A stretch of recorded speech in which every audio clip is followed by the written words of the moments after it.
বাসের ড্রাইভার দেখলাম একটা কুকুর পড়ে আছে রাস্তার মাঝে, মাঝখান দিয়ে চালিয়ে দেবে না, উনি পাশ দিয়ে ঘুরে গেল, গাড়িটা একটা ঝাঁকি দিয়েছে।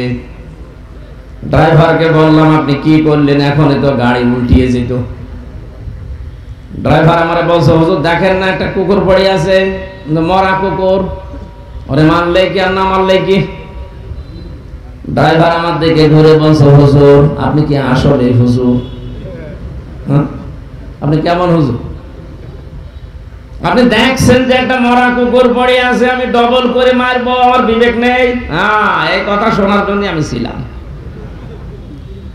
একটা মরা কুকুর পড়ে আছে, আপনি ডবল করে তারে মারতে পারেন না, কারণ আপনার বিবেকে বাধা দিচ্ছে। কিন্তু আমার এই সোনার বাংলাদেশে পৃথিবীর আশরাফুল মাখলুকাত মানুষ হত্যা করার পরে তার লাশের উপরে মানুষ নামে কিছু জানোয়ার ড্যান্স দিয়েছে। এরা মানুষ বলা যায়? ওদের বিবেকই মরে গেছে। যারা জাহান্নামে যাবে তাদের দুইটা অপরাধ আমি সবচাইতে বেশি পেয়েছি। কোরআনে কারিমের সূরা মুলকের 10 নম্বর আয়াতে আল্লাহ এই তথ্যটা দিয়েছেন। জাহান্নামের ফেরেশতা দারওয়ান মালিক জিজ্ঞাসা করবে কেন আসলে জাহান্নামে?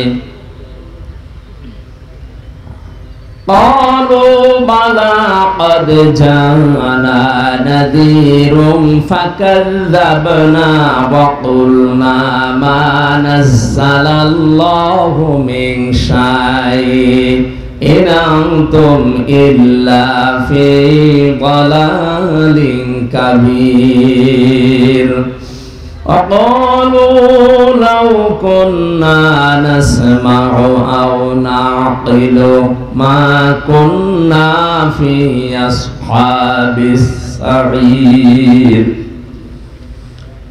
ফেরেশতা মালিক জিজ্ঞাসা করবে তোমাদের কাছে কি কোনো সতর্ককারী যায়নি? ওরা বলবে হ্যাঁ গিয়েছিল, কিন্তু কথা শোনার পরে বলেছিলাম বেটা মিথ্যা কথা বলে। এরকম কিছু আল্লাহ তোমাদের জন্য আমাদের জন্য নাযিল করেনি। ফেরেশতা মালিক জাহান্নামের ফেরেশতা দারওয়ান যিনি দায়িত্বে আছে পাহারাদার, উনি বলার পরে ওই মানুষগুলো বলবে আমরা যদি ওই সময় নবীদের কথা আলেমদের কথা শুনতাম আর যদি আমাদের বিবেককে কাজে লাগাতাম তাহলে আর জাহান্নামে সাঈর নামে এই জায়গায় আসা লাগতো না। তাফসিরে কাবীর মুফাসসিরুন ইকরাম আয়াতের তাফসীর করতে গিয়ে দুইটা বিষয় সব সময় বেশি সামনে দিয়েছেন। যারা শোনার পরেও না শোনার ভান করে থাকছেন, আর যারা তাদের কমন সেন্স বিবেক, এটা আল্লাহ সবাইকে দেয়নি। গরুর বিবেক আছে? কথা বলে না কেন? ছাগলের বিবেক আছে? কুকুরের? কিন্তু আজ পর্যন্ত আপনি এটা শুনেছেন যে কোন কুকুর মারা যাওয়ার পরে কুকুর যে লাশের উপরে ড্যান্স দেয়, ওর বিবেক নেই তারপরে ওই কাজটা করে না? আপনি কি মানুষ হয়ে গেলেন যে আপনার বিবেকে কাজ করলো না? কোন নেশায় মেতেছিলেন আপনি? এখানে যারা বিবেক কাজে লাগাবে না তারা যে মানুষই হোক না কেন কিন্তু জাহান্নামে যাবে। আর এটা 15.5 বছরের সবচাইতে বেশি ছিল এই দেশে। বিবেকটা আমাদের কাজে লাগে না। বিবেক যদি কাজে লাগতো আমার মনে হয় 15.5 বছরের 15 ঘন্টা অনেকে টিকতো না। এটা কিছুদিন আগে আমি জেলখানা থেকে বের হয়েছি, আমার সাথে একজন ছিল ওসি সাহেব, আমি নাম নিলাম না। লোকটা আমার বলছে হুজুর এই যে শেষের দিকে যে ভোটটা গেল বিশেষ করে 18 সালে, এই ভোটের সময় আমি বাইরে ছিলাম। আমি একেবারে শুরু করলাম সেই রাত 12টা থেকে শুরু করে তাহাজ্জুদের নামাজ পর্যন্ত, তার মানে ফজরের আযানের আগ পর্যন্ত একাধারে ভোট মারতে থাকলাম। মন মতো মারলাম যত পারি, কারণ 3-4 ঘন্টা সময় পেয়েছি। আমি না কেন আমার যা দল বলছিল সবাইকে নিয়ে একেবারে আল্লাহর নাম নিয়ে আমি শুরু করেছি। ফজরের আযানের আগ পর্যন্ত কাজটা করার পর বাক্স জমা দিয়ে দিলাম, গোসল করলাম, তওবা তিল্লা করে এবার নামাজে দাঁড়ালাম। আরে শয়তান, একটা কাজ করলেন আপনি, তোদের কর্ম কি? এইটাই নিয়ম, উপরের নির্দেশ। যারা দিনের বেলা ভোট চাইছে, দিনের আগেই যেন হয়ে যায়। এটা তাহাজ্জুদের নামাজ সময় থেকে শুরু করেছি আমরা। কাজটা যেহেতু ভুল হয়ে গেছে, বিবেকে মেনে নিচ্ছিল না, এই জন্য গোসল করে তওবা করে নামাজে দাঁড়িয়েছে, আল্লাহ যেন মাফ করে দেয়। এইরকম মানুষকে আল্লাহ মাফ করবে না, কারণ আপনি জেনে শুনে অপরাধ করেছেন। কথা বলেন না কেন? এই দৃশ্য যে দেখলাম 2006 সালের 28শে অক্টোবর, মনে মনে ভাবলাম আল্লাহ মনে হয় এইরকম সন্ত্রাসী মানুষদেরকে আর এ দেশের জায়গাতে পৌঁছাবে না। না, ধারণা উল্টিয়ে গেল। 2 বছর পরে দেখে আল্লাহ ওদেরকে দিয়েছে, সে যেভাবে দিক। শুধু দিয়ে শেষ করেনি, মনে করলাম 5 বছর যাই হোক টিকবে, এরপরে মনে হয় পড়ে যাবে। দেখি না, পড়ে নাই। 13 সালে আবার টিকে গেল, 18 সালে আবার টিকে গেল, 24 সালে মনে করলাম না আর টেকার মতো কায়দা নেই, কিন্তু আল্লাহ তাও টিকিয়ে দিল। এই আয়াতটা যখন আমি তাফসীর পড়তাম, মনে মনে ভাবতাম আল্লাহ এই আয়াত কি এমনি এমনি দিয়েছেন নাকি? অথচ দেখলাম না, আমার এই ধারণা আল্লাহ পুরো পাল্টিয়ে দিয়েছেন। হাত্তা ইযা ফারিহু বিমা উতু, আল্লাহ বলেন ওদের এই পাওয়া নিয়ামত, দান করা, যে চেয়ার, ক্ষমতা, প্রভাব, প্রতিপত্তি, এটা পাওয়ার পরে যখন ওরা খুশিতে আত্মহারা, ওরা যে খুশিতে আত্মহারা ছিল, এটা আবার ওয়াজ করা লাগবে। এটা জানেন না? গতকালকে যিনি ধরা পড়েছেন আপনাদের পাশে টাঙ্গাইল, এখানকার যিনি ছিলেন ডক্টর আব্দুর রাজ্জাক, এটা জ্ঞান পাপী লোক। 2013 সালে শাপলা চত্বরে আলেমদেরকে বলছে আমি হত্যা করে রাত 12টার পর থেকে 2টা পর্যন্ত পুরা সাফ করে দিয়েছি। এই যে মানুষ হত্যা করার পরে নিজে আবার ভিডিও বার্তা দিচ্ছে, এ কি মানুষের ভেতরে পড়ে? তা অহংকার করে বলছিল।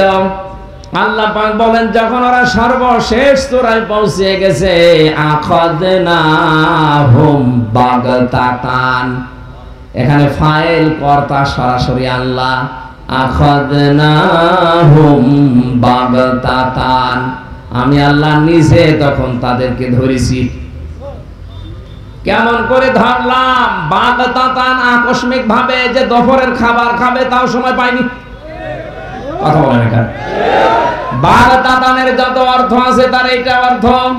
তো বড় আশা ছিল দুপুরের খাবার খাবে, কত কিছু রান্না করেছিল, খেতেও পারেনি। 5 মিনিট সময় চেয়েছিল দেশের মানুষের জন্য কিছু বলবে, তাও সময় দেয়নি। এটা দেয়নি কি সেনাবাহিনীর প্রধান না আল্লাহ?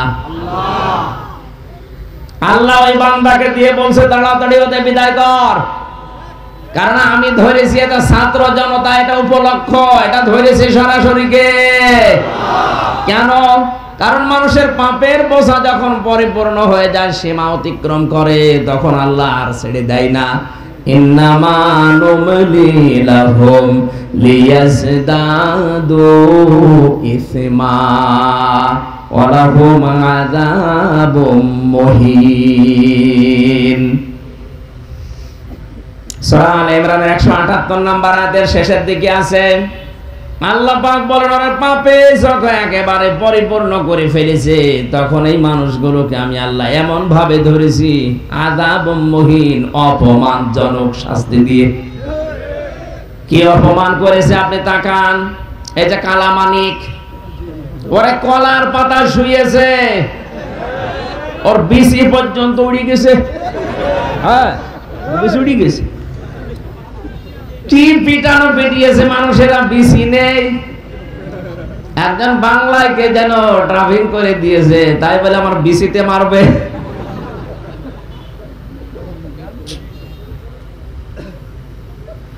আমি এই মহিন শব্দটা ওর সাথে মিলিয়েছিলাম। এই 15.5 বছরে জালেমদের কথা মতো সবচাইতে বেশি আলেমদের অপমান করার জন্য এই লোকটা উঠে পড়ে লেগেছিল। আলেমদের তালিকা করত, যারা কোরআন প্রচার করে তাদের আমার নামও দিয়েছিল। আল্লাহ উল্টিয়ে ওর নামকে তালিকায় এনে দিয়েছে।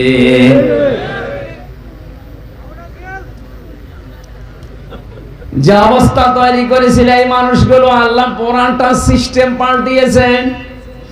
বাস্তবতা দেখুন, আল্লাহ বলেন এমন বাগতাতান করে ধরলাম আকস্মিক ভাবে, ফাইদাহুম মুবলিসুন, এ মানুষগুলো হতাশ হয়ে গেছে।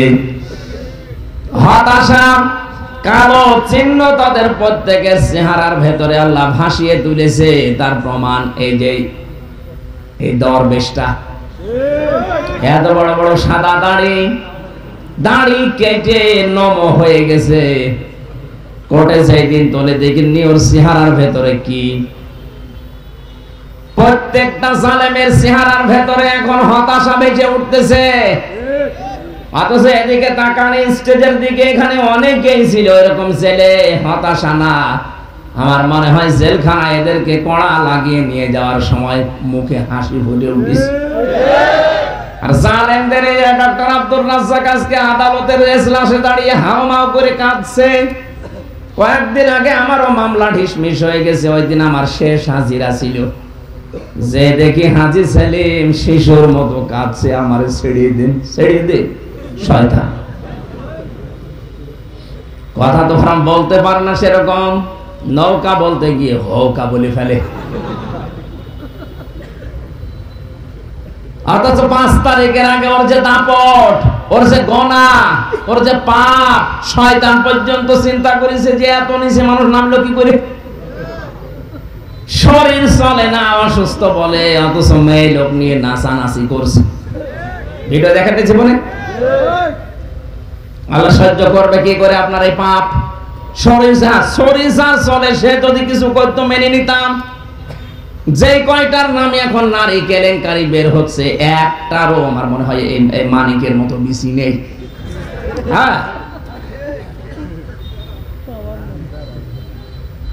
প্রত্যেকটা চরিত্র এরকম। আপনি একটা চরিত্রবান লোক দেখান এই জালেমদের দোসর যারা ছিল যে এইটা চরিত্রবান। আপনি মনে করছেন হারুন আঙ্কেলের চরিত্র ভালো? কিসের চরিত্র? ওর নামে এখন যে সমস্ত ভিডিও বের হচ্ছে, শয়তান পর্যন্ত আমার মনে হয় বিশ্বাস করতো না, অথচ বিশ্বাস করা লাগছে। আর এই মানুষগুলো আমাদেরকে রিমান্ডে নিয়ে, এই শয়তানের মতো মানুষ, এই যে বিপ্লব, এই হারুন, এই আসাদুজ্জামান, এই মনিরুল, এরা রিমান্ডে আমার চোখ বাঁধা অবস্থায় নিয়ে গিয়ে মাটির নিচে নিয়ে বলতো, এই দেখেন আপনার বড় হুজুরের ভিডিও। অডিও রেকর্ড শোনাতো হযরতে মাওলানা দেলাওয়ার হোসেন সাইদি রহমতুল্লাহ আলাইহি, ওনার সাথে একটা যুবতী মেয়ের কণ্ঠস্বর নকল করে কিভাবে যেন কম্পিউটারের মাধ্যমে লাগিয়ে ওটা আমার অডিও শোনাতো। এই দেখেন আপনার হুজুর কি বলে। মানে যে কথাগুলো শুনেছে 8 মিনিট 10 মিনিট, এটা কোনো স্বামী স্ত্রীর বিছানায় ছাড়া কেউ বলে না। এত নিকৃষ্ট কথা আমারে বলছে বিশ্বাস করেন, আমি বলছি না, এ কথা আমার বিশ্বাস হয় না। আমরা জানি আপনি বিশ্বাস করবেন না, কিন্তু আমরা বিশ্বাস করি। হুজুরের চরিত্র এরকমই। এদের চরিত্র খারাপ বানানোর জন্য ওরা কি করেছে আমি নিজে দেখেছি। এই যে ছোট হুজুর বলে পিসকে হুজুর একটা ছিল না, রাফিকুল ইসলাম মাদানী, এই হুজুর আমার সাথে প্রথমে 2 মাস ছিল জেলখানায়। আমারে বলতো, হামজা ভাই, রাতের বেলা আমারে এই হাতির ঝিলে নিয়ে যেত রাত 12টা 12:30টার দিকে, 2 কোলের রাস্তা ব্লক করে দিয়ে আমার পোড়া উলঙ্গ করে, এরপরে শার্ট পরাতো, প্যান্ট পরাতো, হাতে একটা সিগারেট দিত, আর অর্ধ উলঙ্গ একটা মেয়ে লোক এনে আমার পাশে দাঁড় করিয়ে ছবি তুলতো। বলতে এইটা সকালবেলা ছেড়ে দেব, দেশের মানুষ বলবে যে হুজুরের চরিত্র কেন। ছোট মানুষ এমনিতে, হ্যাঁ আসলে ছোট মানুষ, বয়স যাই হোক, আমার যে পর্যন্ত আমার হাওমা করে কাটাকাটি অবস্থায় বলেছে, হামজা ভাই, আমি তখন এত অসহায়, এক এসআইকে ডাক দিয়ে বললাম, ভাই আপনারা যা করছেন এটা কি হারুন সাহেব জানেন? জানেন আমার, উনি তো করাচ্ছে। কত নিচে নেমেছিল মানুষেরা, আল্লাহ ওদেরকে এত নিচে নামিয়েছে। বলছে ওই সময় আমি বড় দোয়া দিয়েছি, আল্লাহ তোমার ছোট্ট গোলামের সাথে ওরা যা করে তুমি তো দেখতে পাচ্ছ। আমি এই মজলুম অবস্থায় বরদোয়া দিলাম, আল্লাহ তুমি হারুনকে দেখো। আল্লাহ ঠিক দেখেছে, এমন অবস্থা করে দিয়েছে 3 ইঞ্চি। পুরা কিশোরগঞ্জের বদনাম করে ফেলেছে। কথা বলে না কেন? কয় ইঞ্চি বলেন তো? সারা দুনিয়া জানে, এমনকি মেয়ে লোক জিকির করছে দেখলাম 3 ইঞ্চি 3 ইঞ্চি। এত নিচে আল্লাহ নামাতো না, আলেমদের বিপক্ষে যাওয়ার কারণে আল্লাহ এত নিচে নামিয়েছে। এই মালায়ন বিপ্লব এটা ধরা পড়বে, এটাও আছে, এটাও দেখবেন 2-1 দিন পরে বের হবে। আমার মনে হয় এর যদি জনগণ পায় পিটিয়ে ভর্তা বানিয়ে ফেলবে। শয়তানের কথাবার্তা ছিল উল্টা পাল্টা।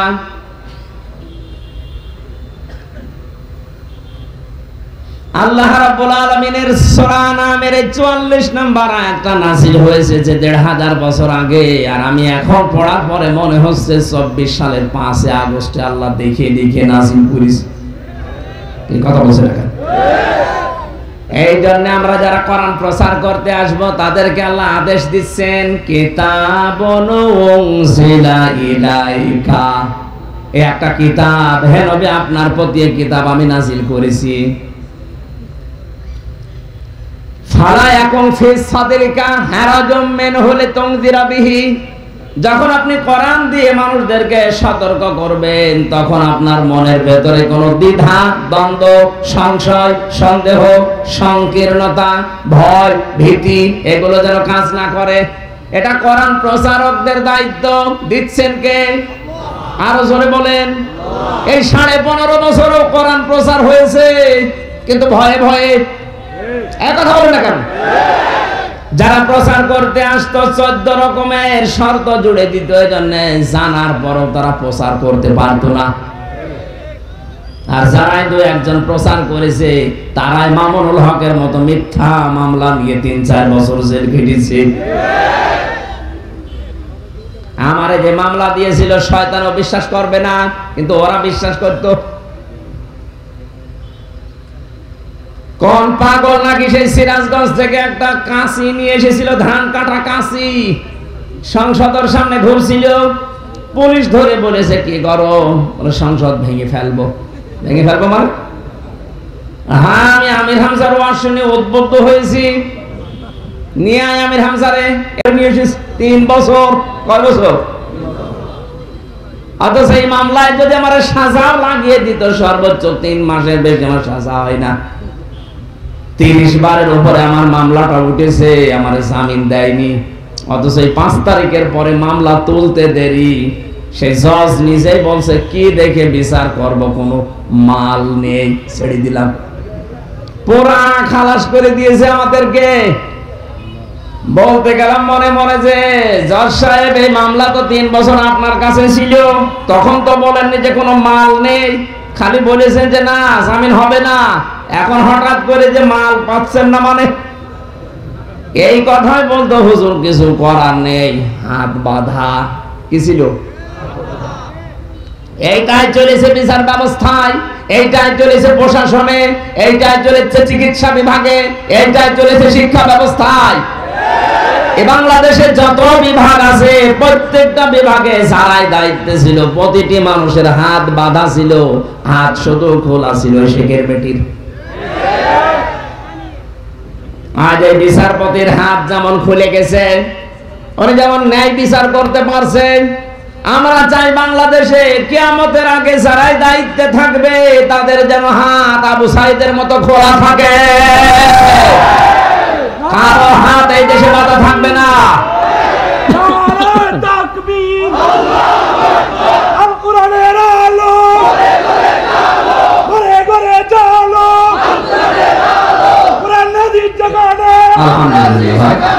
ইসলামের শত্রুরা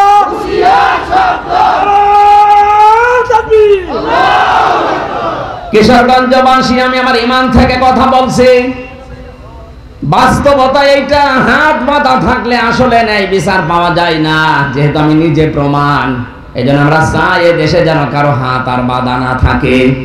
যদি দুই একটা হাত বাঁধা থাকে আমরা খুলে দিতে চাই, কথা বলেন না কেন? আর এই জন্যই তো যারা দায়িত্বে আছে তাদেরকে একটু সময় দিতে চাচ্ছি যে আপনারা হাত খোলেন। 100 জনের প্রায় 65 জনের উপরে এখন হাত খোলা হয়ে গেছে, বাকি 35টা এখন ওই জালেমদের দোসররা বসে আছে। আমরা চাই সংস্কার যখন আরম্ভ হয়েছে এই চেয়ার গুলোতে যারা আছে তাদেরকে আপনি সংস্কার করেন। যেগুলো জালেমদের সবচেয়ে বড় দোসর তাদেরকে একবারে ওএসডি করে দেন, একেবারে জীবনের মতো। ওরা আর ঘুরে আসার দরকার নেই। নূহ আলাইহিস সালাম দোয়া করেছিলেন না, রাব্বিলা তাদার আলাল আরদি মিনাল কাফিরিনা দাজ্জার ইন্নাকা ইন তাদারহুম ইউদিল্লু ইবাদাকা ওয়ালা ইয়ালিদু ইল্লা ফাজিরুন কাফার। হে আল্লাহ, এর আন্ডা বাচ্চা পর্যন্ত যেন না থাকে, কারণ ওর পেট থেকে যেটা আসবে ওটা হবে ওর সাথে ডবল হারামি। আমরাও নূহ নবীর দোয়াই করছি, আল্লাহ একটাকেও তুমি ছেড়ো না। বিশেষ করে অন্তর্বর্তীকালীন যিনি আছেন তিনি যেন এই দায়িত্বটা পালন করে, কারণ দেশের ছাত্র জনতা এই জন্যই তারে বসিয়েছে। ছাত্র জনতার যে 9টা দাবি ছিল, এইটাও যে আমরা বৈষম্য রাখতে চাই না, কথা বলেন। আমরা কোন বৈষম্য রাখতে চাই না, সংস্কার করে সব আমরা পাল্টিয়ে ফেলবো। জুলুম যারাই করেছেন কোন ছাড় হবে না আপনার, কারণ আপনি আল্লাহর মামলার আসামি। জালেমরা হামজার মামলার আসামি না, জালেমরা সরাসরি আসামি কার মামলার? ইন্নামাস সাবিলু আলাল্লাযিনা ইয়াজলিমুনান নাস। সূরা শুরা 42 নম্বর আয়াতের প্রথম অংশে আছে, আল্লাহ পাক বলেন আমি নিজে জালেমদের বিরুদ্ধে মামলা দেব। আমি বলতে পারি 15.5 বছরে যারা জুলুম করেছেন আপনারা হয়তো সেরকম টের পাননি। সাতক্ষীরায় যান, চাঁপাইনবাবগঞ্জে যান, চট্টগ্রামে যান, কি হয়েছে এই মানুষগুলো ইসলাম মানার কারণে, মুসলমান দাবি করার কারণে, একামতে দিনের দায়িত্ব পালন করার কারণে বাড়ি ঘর পর্যন্ত তাদের বুলডোজার দিয়ে একেবারে গুড়িয়ে দিয়েছে। কয়েকদিন আগে আমি সাতক্ষীরা ছিলাম। বাংলাদেশের দ্বিতীয় ফিলিস্তিন বলা হয় সাতক্ষীরাকে আর চাঁপাইনবাবগঞ্জকে। মানুষ এত অত্যাচার করতে পারে, যা করেছেন 15.5 বছরে তার 15 ভাগের 1 ভাগ করলে আপনি টিকতে পারবেন না। এজন্য আমার কথা হচ্ছে সংস্কার আরম্ভ হয়ে গেছে, আর এটার জন্যই যেহেতু দেশের ছাত্র জনতা জনগণ মিলে আপনাকে দায়িত্ব দিয়েছে, আমরা ডক্টর মোহাম্মদ ইউনূসকে আহ্বান জানাবো কোন জালেম যেন আর চেয়ারে বসতে না পারে, তাড়াতাড়ি এই ব্যবস্থা করেন। হ্যাঁ, পরিবর্তন হওয়া বললাম না, 100 জনের প্রায় 65 জন হয়ে গেছে, 35 জন এখনো আছে। এই শয়তানগুলোকে আমরা দেখতে চাই না। দু একটা একটু মাঝে মাঝে মাথা বের করে আর ধরা খায়, আমরা চাই যে একটু আসেন। 72 রাকাত নাকি তাহাজ্জুদের নামাজ পড়তো চিটার। তাহাজ্জুদের নামাজ কয় রাকাত? সর্বোচ্চ 2 রাকাত, 2 রাকাত, 2 রাকাত, 2 রাকাত, মানে 8 রাকাত, খুব বেশি হলো 12 রাকাত। আলেম বসে আছে, জিজ্ঞাসা করেন তো, খুব বেশি হলো না 12 রাকাত পড়া যায়? 8 রাকাত থেকে 12 রাকাত, আর ও বলছে আমি 72 রাকাত। ইসলামের নিয়ম নীতি ইসলামী করো না, দাঁত মুখ খুলে ফেলা দরকার। ওদের উপরে যেটা আছে ওইটা মিথ্যা কথা বলতে, ওরকম লাকুম দিন হুকুম ওয়ালিয়া দিন, রাহুল বুখারী আয়াত পড়ছে কোরআন শরীফে আর দৌড়তেছে বুখারী। তো ওর পেট থেকে যা আসবে তারা তো ওইটাই বলবে। কি পাগল দেখেন তো, একবার বলতে ববু, একবার বলছে মা। আমার মনে হয় মাথা শয়তান একেবারে খারাপ করে দিয়েছে।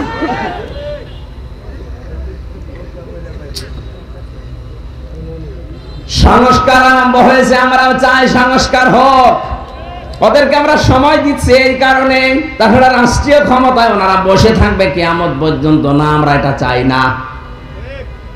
বাংলার জামাতের আমির যিনি ডাক্তার শফিকুর রহমান ঘোষণা দিয়েছেন আমাদেরকে, যে ওনাদেরকে আমরা যৌক্তিক এবং সম্মানজনক একটা সময় দিতে চাই। ওনারা সংস্কার করে পরিবেশটা এমন ভাবে নিয়ে তৈরি করুক যেন দিনের ভোট আর রাতি হয়ে না যায়। আবার যদি এইভাবে নির্বাচন দেন দিয়ে দিল কি হবে? শয়তান তো এখনো কিছু আছে নেই? বলুন। কোরআনের কথা যখনই মানুষকে আপনি বলতে যাবেন, অনেক মানুষ এমন আছে, হারাজনের ব্যাখ্যা, অনেক মানুষ এমন আছে তারা আপনার কথা, আল্লাহর এই কথাগুলো না বোঝার কারণে মন খারাপ করতে পারে, এরকম মানুষ আছে। দ্বিতীয় নম্বরে, আবহমান কাল থেকে এমন এমন নিয়ম নীতি ইসলাম মনে করে বাংলাদেশের মানুষেরা মানবে, আপনি কোরআনের কথা বলতে গেলে ওইগুলো টিকবে না, এমন ইসলাম এদেশে নেই। এই কথা বলে না কেন? এই যে পীর পূজা, মাজার পূজা, এগুলো ইসলামে আছে? বলেন। আজকের তেলাওয়াত কি তো আয়াতে এই কথাগুলো আছে? কোরআন দিয়ে বলতে গেলে ওই সমস্তটা টিকবে না। তখন ওই মানুষ যারা ব্যবসা করে খাচ্ছে মাজার বানিয়ে, তারা আমারে দাওয়াত করে খাওয়াবে।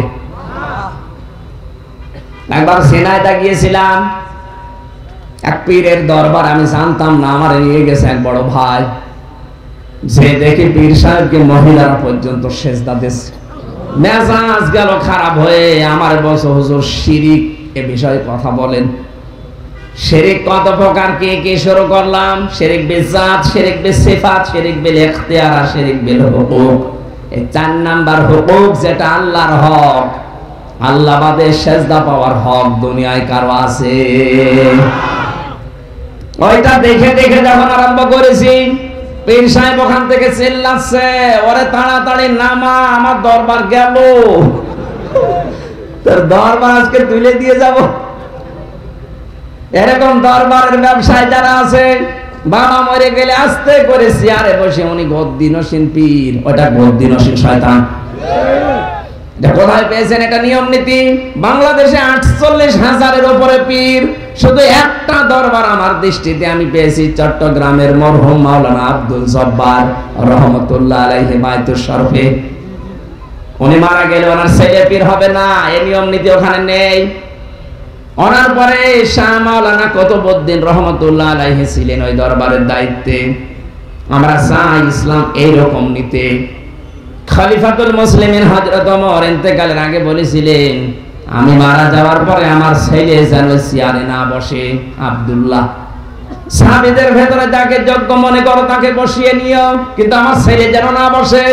ও বাংলার মুসলমানের একটা রেকর্ড হচ্ছে, তামাম দেশে কালকে যাবে ইসলামী এটার নাম। কথা বলে না কেন? অনেকে বলতে পারতেন না, আমি মরণের পরে আমার ছেলেকে বসিয়ে দিও, কারণ সব দিক থেকে হযরত ওমরের ছেলের যোগ্যতা সম্পূর্ণ ছিল। তারপরেও তিনি বলেছেন না, আমার ছেলে যেন না বসে, কারণ মানুষ আবার কথা তুলবে, ওমর মারা গেছে ছেলেকে বসিয়েছে। তা আপনারা ইসলাম কোথা থেকে নিয়েছেন আমি তো খুঁজে পাই না। বিশ্ব নবী যদি বলতেন আমার পরে আমার চেয়ারে বসবে, আমার ইন্তেকালের পরে আমার মেয়ে ফাতেমা, কেউ নিষেধ করতো? কথা বলেন না কেন? কয় তিনি তো বলেননি। আপনি কি একটা দল গঠন করেছেন যে আপনি মারা যাওয়ার সঙ্গে সঙ্গে আপনার ছেলে বসে পড়ে, আপনার মেয়ে বসে পড়ে? কথা বলেন না কেন? খালি উল্টা পাল্টা ফতোয়া দেন যে আকীদা ঠিক নেই, ওর আকীদা ঠিক নেই। আপনার কিসের আকীদা আছে? বাপ মরে যায়, আপনি আস্তে করে গদ্দিনসীন পীর হয়ে যান। যাদের বলেন আকীদা ঠিক নেই তাদের দিকে তাকান তো। জীবনে যদি এই দলের ভেতরে আপনি একটা প্রমাণ দেখাতে পারেন যে কেউ পদ চেয়ে নিয়েছে, আমি জীবনের মতো মাহফিল বন্ধ করে দেবো। বলেন, এই যে লোকটা বসে আছে জিজ্ঞাসা করেন। জোর করে দায়িত্ব দেওয়ার আগে তারপরও কান্নাকাটি করে নিতে চায় না, আর ওদের দায়িত্ব নেওয়ার জন্য মারামারি হয়। আপনি এরপরও ইসলাম বলছেন না। ইসলাম নেওয়া লাগবে রাসূলের কাছে, সাহাবীদের কাছে। কথা বলেন না কেন? এটা একটা দায়িত্ব, হিসাব দেওয়া লাগবে কিয়ামতে। উনি মারা যাবে, আস্তে করে ওনার মেয়ে বসে বলবে আমি এই দায়িত্বে আছি। কোথায় পেয়েছেন? এর নাম ইসলাম না। সুতরাং ইসলামে যেটা নেই আমরা ওই দল মানি না, ইসলামে যেটা নেই আমরা ওই পীর মানি না। ঠিক শুধু এখানে বলছেন এটা মানতে গেলে দেশে অনেক কিছু হারানো লাগবে। অবশ্য ঠিক। আপনি বলেন তো, আমি যার নাম বলছি এই দেশে জামাতে ইসলামী বাংলাদেশ এবং ইসলামী ছাত্র শিবির, এই দুইটা সংগঠন আর ইসলামী ছাত্রী সংস্থা, এই তিনটা সংগঠন বাদে আপনি একটা দল দেখান যেখানে দায়িত্ব দিতে গেলে কান্নাকাটি করে, দেখান। আমি সেখানে যাবো। আমার ছোট্ট জীবনে আমি পাইনি, কোন জায়গায় পাইনি। জোর করে বসে আবার বলে গদ্দিনসীন পীর, ওটা গদ্দিনসীন টাটকা শয়তান। এই ব্যবসা যারা করে খাচ্ছেন আবহমান কাল থেকে, কোরআনের তাফসীর করতে গেলে তো ওগুলো টিকবে না, তখন ওরা আমার বিরোধিতা করবে, হাদিয়া তোফা নজর নিয়ে সাদিত বন্ধ করে দেবে। ঝিনাইদহ যে পীরের কথা বললাম ওই দিন আমার হাদিয়া তো দূরের কথা, মাঠ দিয়ে পালিয়ে বাঁচি না। ওটা 13 সালের কথা, তখন আমি এখন আরম্ভ করেছিলাম কেবল মাহফিল বিশ্ববিদ্যালয়, তখন আমি সেকেন্ড ইয়ারে না থার্ড ইয়ারে, সেই সময় আমার নিয়ে গিয়েছিল। সেখান থেকে যে তাড়া খাওয়া শুরু, আজ এখন বন্ধ হয়েছে। জুলাই আগস্টের 5 তারিখের আগ পর্যন্ত আমি তাড়া খেয়েছি। সেদিন বগুড়াতে এরকম কথা বলার পরে মাঠ দিয়ে আমার মনে হয় 1 কিলোমিটার শুধু আমার তাড়িয়েছে পুলিশে। যে পুলিশ তাড়িয়েছিল ওই গাবতলী থানার ওসি বগুড়ার আবুল কালাম আজাদ, ওনাকে আমারে ধরতে পারলে মানুষ বানিয়ে ফেলতো। কমিটির কাছে পরে বলেছে ওরা ধরতে পারলাম না। আমি এখন বলছি এই 5 তারিখের পর থেকে আমি আপনারে খুঁজতেছি, আপনি কোথায় আছেন আমি জানি না, যেখানে থাকেন আপনাকে কিন্তু ছাড়া হবে না। আপনি আমারে খুঁজতেছিলেন, আমি এখন আপনাকে খুঁজতেছি।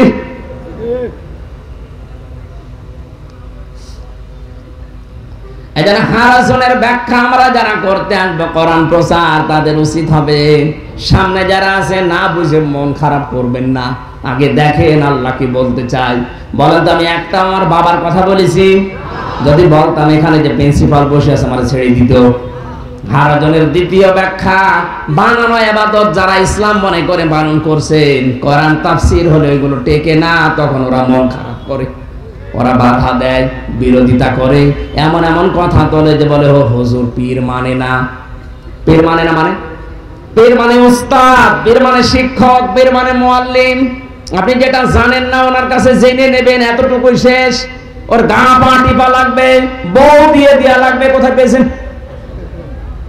সুতরাং আমরা কোরআন যারা প্রচার করতে আসি আমরা যেন ভয় না পাই, কোন সংকীর্ণতা, দ্বিধা, দ্বন্দ্ব, ভয়, ভীতি, সংশয়, সন্দেহ এগুলোর ঊর্ধ্বে থেকে কোরআন প্রচার করা লাগবে। আর আমরা সেই মন নিয়ে বসেছি। এবার তেলাওয়াত কিন্তু আয়াত আরম্ভ করছি, থাকবেন না? জবান ছেড়ে কোরআন পড়ে নাউযু বিল্লাহি মিনাশ শাইতানির রাজিম, বিসমিল্লাহির রহমানির রহিম, ওয়া'বুদুল্লাহা ওয়া লা তুশরিকু বিহি শাইআ ইলা আখির আয়াত। সূরা নিসা 176টা আয়াত আছে, 24টা রুকু আছে, 36 নাম্বার আয়াতের মাত্র প্রথম অংশটা পড়েছি। এই আয়াতটা যদি 6 ভাগ করেন, 6 ভাগের 1 ভাগ এতটুকু। আমার যতটুকু এই মেধায় কোরআনের উপর আল্লাহ জ্ঞান দিয়েছেন, এই প্রথম শব্দটার ব্যাখ্যা যদি আমি শুরু করি, আমার এই হিসাবে আমার জীবন শেষ হয়ে যাবে, আয়াতের ব্যাখ্যা করে শেষ করা যাবে না। আমার তো মনে হয় দুনিয়া আখিরাত আল্লাহ ওয়া'বুদুল্লাহ এর ভেতরে সব দিয়ে দিয়েছেন। জোরে বলেন সুবহানাল্লাহ। সূরা নিসা যখন নাযিল হয়, ইবনে কাসিরের ভেতরে এটা আছে, বেশি মনে নেই। এখানে প্রিন্সিপাল সহ আমি সহ যারা আমরা বসে আছি, আমি নিজে বলছি, বাম পা দিয়ে যখন টয়লেটে মানুষ প্রবেশ করে, আল্লাহুম্মা ইন্নী আউযু বিকা মিনাল খুবুসি ওয়াল খাবাইস, যতক্ষণ কাছে আছেন আপনি 8-10 মিনিট 20 মিনিট, এরপরে যখন বের হবেন, গফরানাকা আলহামদুলিল্লাহিল্লাযী আযহাবা আন্নিল আযা ওয়া ফানি, এই শব্দ বলা লাগে না? আপনি 8-10 মিনিট যা করেছেন, এই দুইটা দোয়া যদি রাসূলের তরিকায় পড়ে বাম পা দিয়ে প্রবেশ করে ডান পা দিয়ে বের হন, 8-10 মিনিট পুরাটাই ইবাদত। কি কথা বলেন না কেন? 8-10 মিনিট পুরাটা কি? আরো জোরে বলেন। রাসূলের জীবনে ছিল এইটা, আপনি ওইভাবে পালন করলেন, এই জন্য এটা কি বলেন না কেন? আরো জোরে বলেন। এই 10 মিনিট যদি আপনার কাছে ইবাদত মনে হয়, ও বাংলার মুসলমানেরা, বিশ্ব নবী এই কোরআন দিয়ে 10 বছর রাষ্ট্র চালিয়েছিলেন। এটা যদি বলতে যায় তখন বলে এটা রাজনীতি, এটা ইবাদত মনে করে না। আমরা তো এইটা চাই। আপনি 10 মিনিট যেমন ইবাদত মনে করছেন টয়লেট করার, 10 বছর নবীজি কোরআন দিয়ে রাষ্ট্র চালিয়েছেন, এইটাও আমরা ইবাদত হিসাবে দেখাতে চাই। মান কোরআন কোরআনা, যে ব্যক্তি কোরআন পড়ে ফাস্তাসাহারাহু, এবং কোরআনকে যারা ইজহার করার চেষ্টা করে, ইজহারের এখানে অর্থ বেশি, আমি 27টা। 1 নাম্বার অর্থ ইজহার মানে স্পষ্ট করা, 2 নাম্বার অর্থ ইজহার মানে বিজয়ী করা, 3 নাম্বার ইজহার মানে হেফাজত করা, হিফজুহু লিখা আছে, 4 নাম্বার ইজহার মানে দাঁড় করানো। এরকম 27টা অর্থ আছে অভিধানে। সুতরাং কোরআন যারা পড়ে এবং কোরআনকে যারা বিজয়ী করার জন্য চেষ্টা চালায়, ফাহাল্লা হালালাহু ওয়া হারামা হারামাহু, এর বর্ণিত হালালকে যারা হালাল মানে, হারামকে যারা হারাম জানার পরে ছেড়ে দেয়, আদখালাহুল্লাহুল জান্নাহ, আল্লাহ তাকে জান্নাতে দিয়ে দিয়েছে।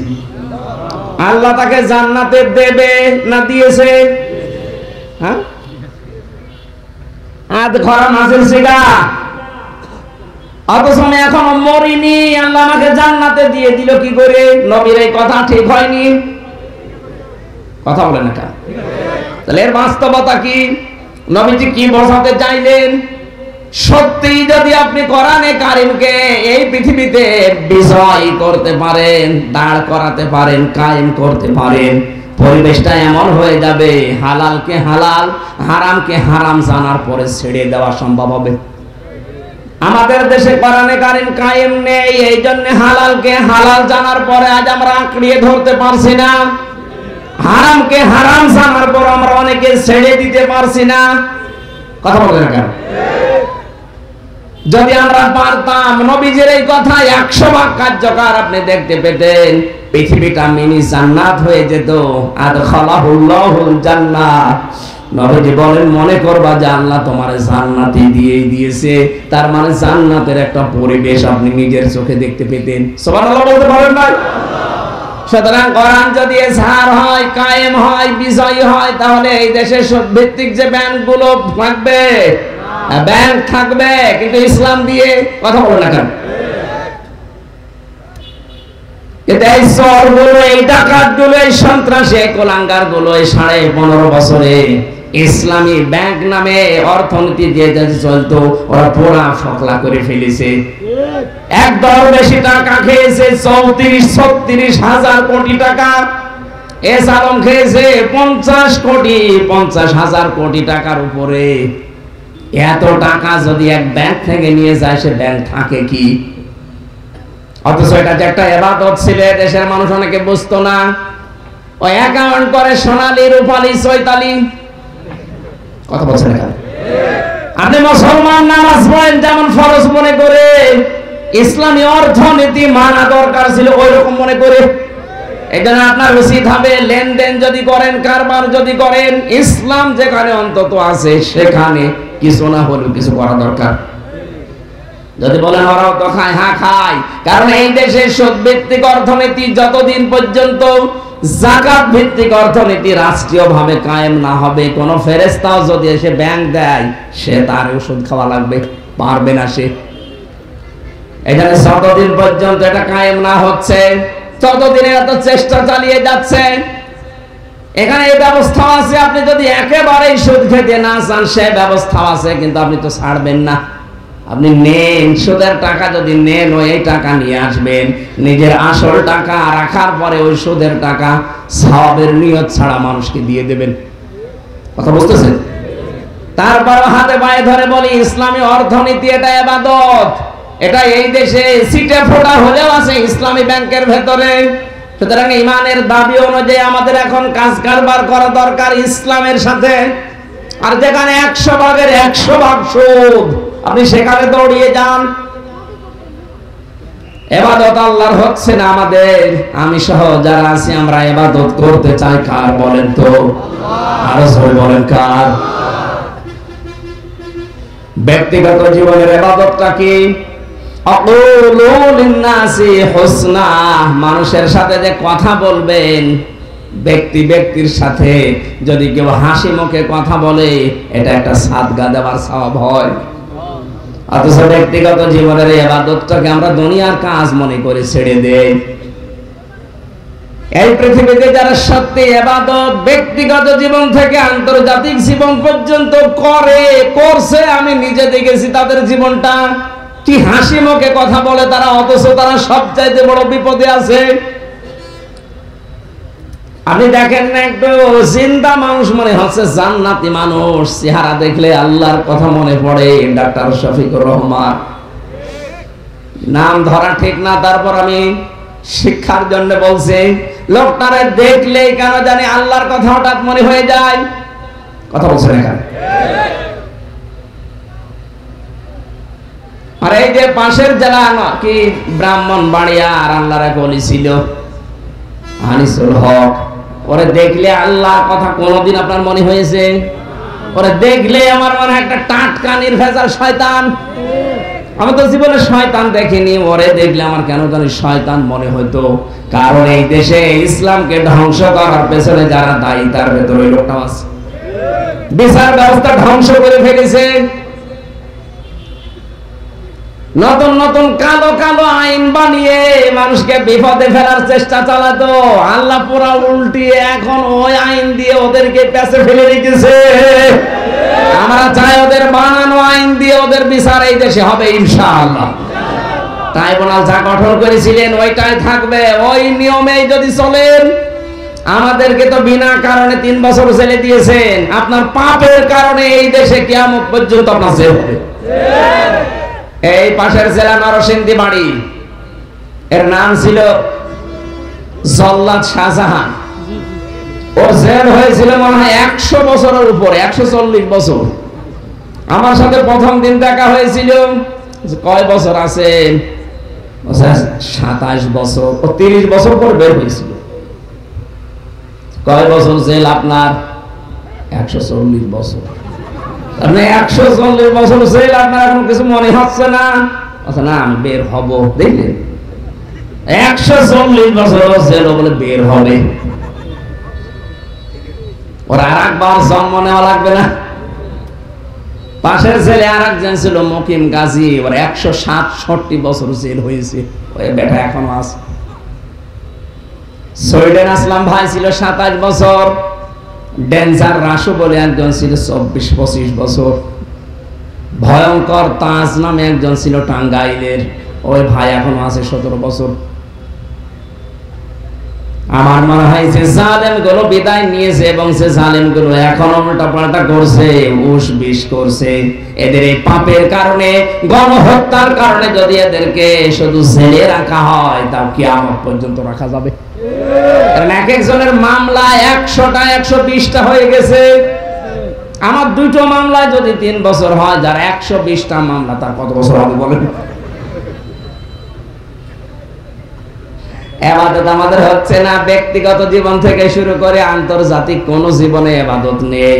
আমরা ইবাদত আজকে থেকে একেবারে গোড়া থেকে আরম্ভ করব। মানুষের সাথে কথা বললে হাসি মুখে কথা বলবো ইনশাআল্লাহ। পারিবারিক জীবনে ইবাদত আছে, সামাজিক জীবনে, রাজনৈতিক জীবনে ইবাদত ওইটা, ওই নেতাকে অনুসরণ করা যাবে যেই নেতা আল্লাহ রাসূলকে মেনে চলে। এটা যে ইবাদত অনেকে জানেই না, মানে না, এ দুনিয়ার কাজ। কে বলেছে দুনিয়ার কাজ? আল্লাহ আমাদের পুরা 9টা জীবনেই যেন ইবাদত করার তৌফিক দেন, বলেন আমিন। যদি ইবাদতে ভাবে না মিলে, একটা উল্টা পাল্টা হয়ে যায়, বানানো জান্নাত দূরের কথা, আপনি রং নাম্বারে ডায়াল করে জাহান্নামে যাবেন।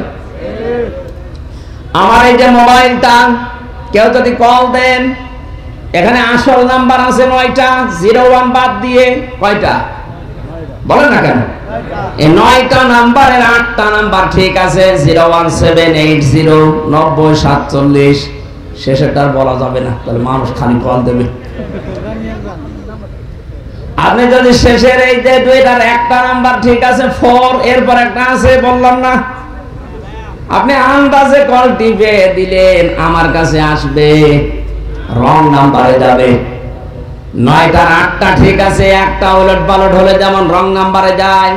ও বাংলার মানুষেরা, এই দেশে আমরা যারা আজ নামাজকে ইবাদত মনে করি, টয়লেটকে ইবাদত মনে করি, হজ করাকে ইবাদত মনে করি, কিন্তু রাষ্ট্র চালানো দুনিয়ার কাজ রাজনীতি মনে করে ছেড়ে দেই। নেতা নির্বাচন ঠিক নেই, আপনারও কিন্তু ডায়াল হচ্ছে রং নাম্বারে। আশা করছি আপনি জ্ঞানী মানুষ বুঝে ফেলেছেন। এরপরেও যদি আপনি না বোঝার ভান করে থাকেন, আমার মনে হয় আপনার বিবেকের উপরে কুকুরে পোশাক করিস।